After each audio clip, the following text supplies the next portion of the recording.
Uşaqlara şəxsi xərcliyi neçə yaşından verirlər? Bugün pasiyentimin karşılığını sizlə bölüşəcəm. Demək ki, valideyn onun üçün bir aylıq xərclik vasitəsi qoyub və uşağın özünə seçim buraxıb.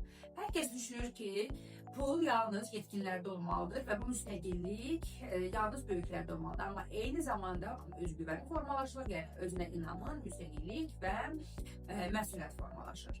Hansı yaşa etibarən biz uşaqlara pul verməliyik? Demək ki, 6-7 yaşlarından artıq uşağın şəxsi xərcliyi olmalıdır. Amma çox kiçik məbləğdə və bir həftəlik verəcəksiniz. Məsələn, 2-5 manat.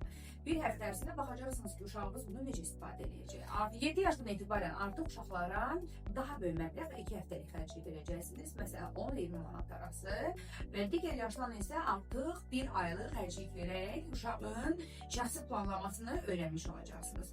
Bəli, xərclik vasitəsilə uşaq şəxsi planlama öyrənir, qənaət öyrənir, düzgün müqayisə etmək öyrənir. Qənaət etməyi necə öyrədəcəksiniz? Uşağın hansısa bir əşyanı almaq istəyir və siz onun üçün bir qutu yaradacaqsınız. O qutunun içərisində pulunu qənaət edərək yığacaq. Daha sonra nəticələri bölüşəcəksiniz. Məsələn, nə qədər faydalı oldu sizin aldığınız. Məsələn, tutaq uşaq özünə qulaqçıq alıb və yaxud da ki, uşaq özünə hər hansı bir oyuncaq alıb.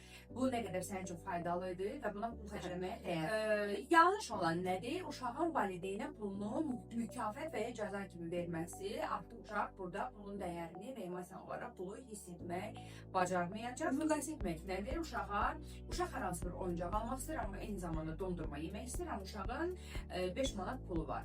Necə müqayisə edəcək və ən doğru qərarı necə verəcək? Ən vacib olan, ən lazım olan nədir? Məsələn, dondurma mı çox yemək istəyirsən, yoxsa bu oyuncağı mı çox istəyirsən? Uşaq onunla bağlı ən düzgün qərarı verəcək.